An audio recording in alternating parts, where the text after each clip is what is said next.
So this is my dad. Used to own Griff's Irish Sports Bar, one of the oldest and longest running Irish pubs here in Houston, sports bar. And so that's kind of how I got started in my career, because he'd hire all these police officers to run and control the St. Patrick's Days, which were 10,000 people every year. So I kind of grew up with them. And then when I went to UT at Austin and graduated, I graduated with a radio, television, film degree and a minor in criminal justice. So I had my video skills perfected. But anyway, I came back to Houston. It was during St. Patrick's Day spring break, and many of the officers had spent 30 years in the police force and had now retired, or were going to retire. We're going to go work for private investigators. So I said, I think that's what I want to do. So that's how I kind of got started in it. I was the only woman at the time. There were no females in it. And so the rest is history. I named my company after my dad's bar, which was called Griff's Irish Pub. And so I named my company Kgriff Investigations. And this is the legend. This is the man, Michael Griffin.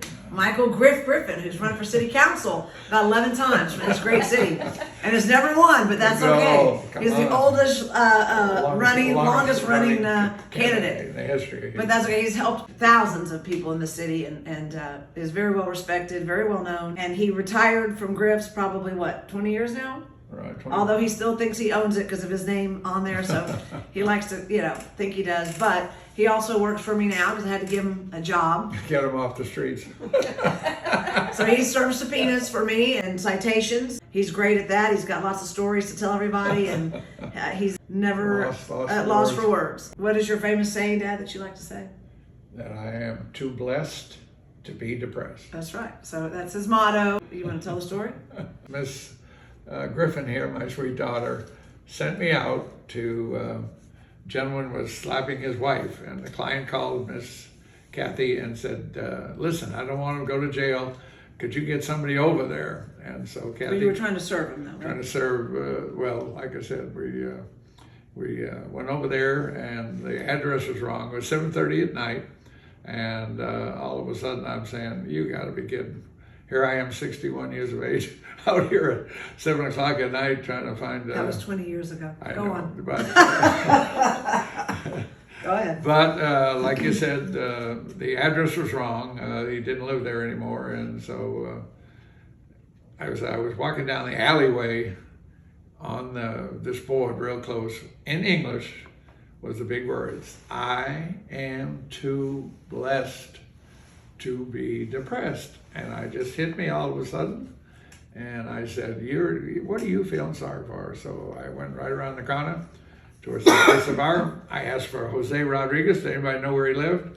And a Hispanic man had jumped up, said, yeah, he did not live where the address was, but he knew where he was. And I went down there, and he only spoke Spanish, so thank God I brought the guy with me. And I told him to tell him that his wife was real pretty if she wasn't. If she was fat, I told her, don't worry, tell him she got a beautiful face. So I said, and I said he couldn't yell at the kids anymore because there were 2 kids there. So I told him you can't slap any lady there, so you got to be careful there. So I told him that how long you been married? He said 10 years. I said, well, she seems like a real nice lady, so get straight and get a half an hour to get out of here, get your stuff. Because the next group coming, you won't like where you're going. But that statement is carried on for 20 years, and people use it they tell me, they use it all the time. Nurses, doctors, everybody, astronauts.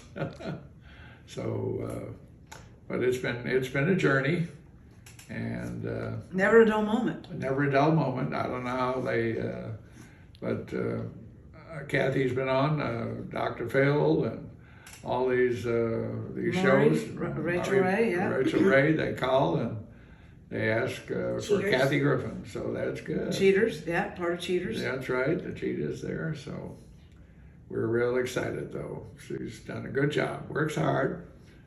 Personality needs a little work sometimes. Well, that means I would take after you then, I guess, right? That's it. So we work 24/7 though.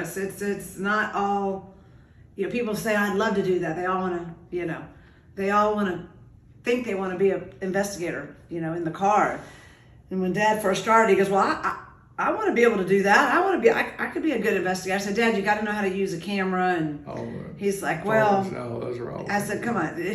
I'm technically challenged because he is. But anyway, so he's like, come on.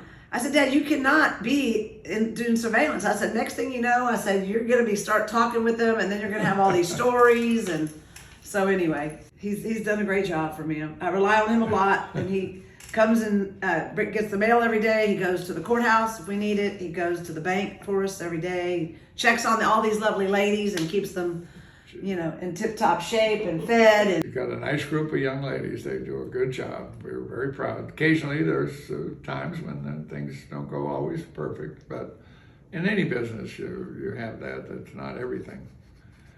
People used to laugh at me when people said, how do you stop stealing among your employees? And I said, well, every 6 months I have a hearing.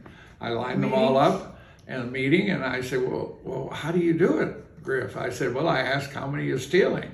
And we have 23 employees, so 16 raised their hand. Oh, did you fire all of them? No, I fired the other ones for lying. Oh my God. Other than that, that's fun.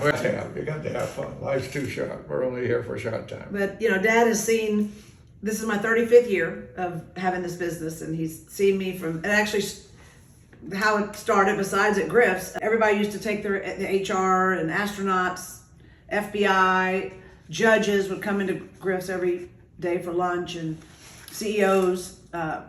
Griff's was the place to be for the news media. Every time there was a big story, they'd come to Griff's for interviews, and in the 80s and 90s, it was where everybody went. So I was just lucky to start during that time, and a CEO of St. Joseph's Hospital happened to be bringing all of her HR in, and she knew that I had just started my agency, and asked Dad, would Kathy be interested in doing background checks for all of our employees? We want to be the first hospital in Houston to start doing background checks.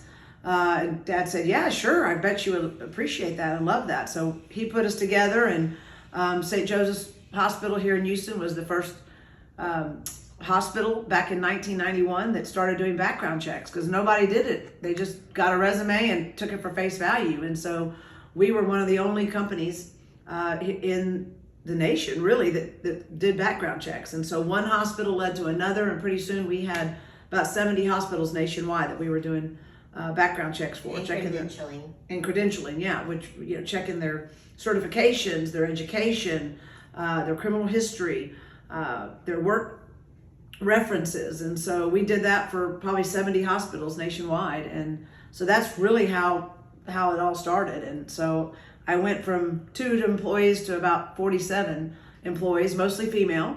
And so we became the largest female investigation firm in the state, if not the nation, which we still are today. And so I'm really proud of that, and I have him to thank for that. And hence I kept the name, because everybody knew it here in Houston, and that helped with attorneys. And we would end up doing the workers' comp for all the hospitals that we were doing the backgrounds for. So we were kind of a one-stop shop, and people really appreciated that where we could do surveillance and do the background checks.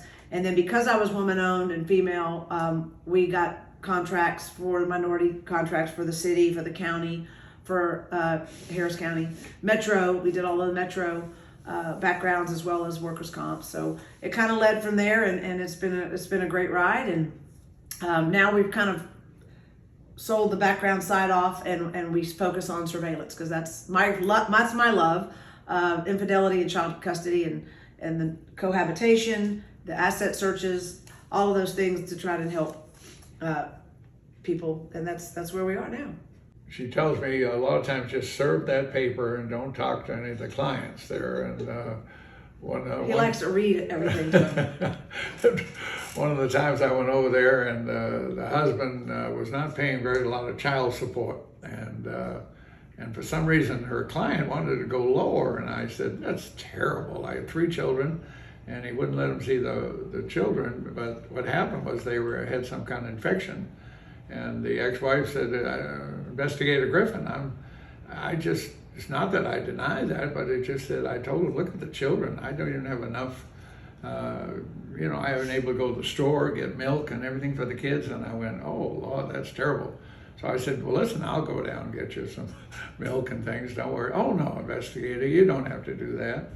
And then when I came back, you know, I asked her if she had a pretty good record. Did she work? She wasn't able to do that. And I said, well, how about your help? She said, well, I just don't have any money that I could help. So I said, well, have you ever heard of Lone Star Legal Aid? And I said, they help people in those situations. And I said, here, I'll give you the number. Of course, I didn't think anything of it. And then all of a sudden, 3 weeks later, I guess they had the case, instead of lowering the amount, they increased it by $300 because she had called the Lone Star, got an attorney, and helped out. So Kathy told me, Dad, just serve no legal the paper, advice, just no serve legal the advice. papers. So, He was helping the other side that he was serving the paper, not serving the paper for. So anyway, lesson learned. But anyway, he does a great job, and we rely on him and love him. You are the oldest private investigator in the nation. Wow, we'll have to see that trivia. We'll have to pull that up. In Houston, maybe. Yeah, maybe so.